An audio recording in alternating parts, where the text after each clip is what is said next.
एक वामन नावाचा शेतकरी होता. तो पंढरपूर गावात राहायचा. त्याच्याकडे एक बैलजोडी होती. त्या बैलजोडीमधील एक बैल खूप कामचुकार होता. त्या बैलामुळे तो खूप जास्त त्रस्त झालेला होता. तो नेहमी विचार करायचा, जर माझी शेतीची कामे योग्य हंगामात पूर्ण झाली नाहीत तर मला खूप मोठे नुकसान सहन करावे लागणार.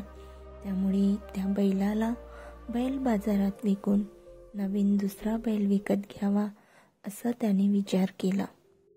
एक दिवस वामन झाडाखाली जेवायला बसला.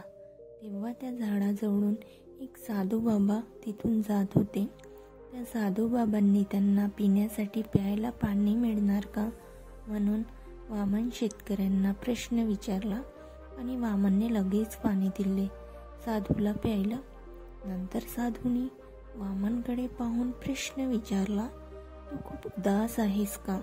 हो, शेतकऱ्यांनी सांगितले. हो साधू बाबा, पण तुम्ही माझी काय मदत करणार? साधूने म्हटले, तुला जी काही अडचण असेल ती तू मला सांग. शक्य असेल तर मी तुला त्यावर उपाय सांगेल. बरं साधू बाबा, माझ्याकडे एक बैल जोडी आहे. त्यामधील एक बैल कामचुकार आहे आणि शेतीची कामे त्या हंगामात पूर्ण झाली नाहीत तर मला खूप मोठे नुकसान सहन करावे लागणार. शिवाय माझी आर्थिक परिस्थितीही एवढी नाही की मी नवीन बैल घेऊ शकणार. साधू बाबा म्हणतात, तो बैल आधी सांग, शेतातील नांगरणी वखरणी करताना काय करतो? मध्येच थांबतो का की मध्येच बसून देतो? त्याचा आहार व्यवस्थित आहे का? तू त्याला जर तो चालता चालता थांबला तर चाबकाने मारतो काय? वामन म्हणाला, हो साधू बाबा, चालता चालता खूप वेळ थांबतो तेव्हा मी त्याला चाबकाने मारतो. तेव्हा तू त्यावर एक उपाय कर, त्याच्याशी प्रेमाने वागायला सुरू कर. जसे की त्याच बैलाला नाही तर दोन्ही बैलांना चारा देताना प्रेमाने वाग. प्रेमाने त्यांच्या पाठीवरून हात फिरव. प्रेमाने बोल त्यांच्याशी आणि मी ठीक 30 दिवसानंतर पुन्हा तुला एकदा भेटीन. तेव्हा सांग त्यांच्यात काही बदल झाला किंवा नाही. वामन साधूने सांगितले तसेच तो त्या बैलाशी वागू लागला. प्रेमाने त्यांच्या पाठीवरून हात फिरवून चारा देताना पाणी देताना बोलायचा. हळूहळू वामनला त्यांच्यातील झालेला बदल पाहून तो थक्क झाला. कामचुकार बैलाच्या वागण्यात खूप मोठा बदल झाला. तो व्यवस्थित काम करायला लागला. पण जो दुसरा बैल होता तो आधीपेक्षा अधिक चांगल्या प्रकारे काम करू लागला. शेवटी शेतकऱ्याला समजले की चूक ही त्याचीही होती.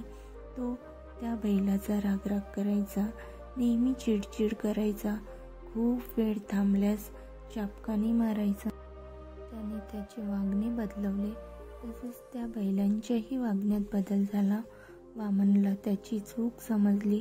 आपण जर दुसऱ्याला प्रेम दिले तर त्या मोबदल्यात प्रेम मिळेल आणि दुसऱ्याचा तिरस्कार चिडचिड केली तर तेच आपल्याला परत मिळेल. शेवटी 30 दिवसानंतर साधू त्या शेतकऱ्याला भेटले. तेव्हा शेतकऱ्याला विचारले, तुला काय समजले? चूक ही माझ्यात होती आणि मी बाहेर त्यावर उपाय शोधत होतो. तेव्हा साधूचा शेतकऱ्यांनी आशीर्वाद घेतला आणि साधूने त्याला आशीर्वाद दिला आणि साधू बाबा निघून गेले. खूप छान भाव.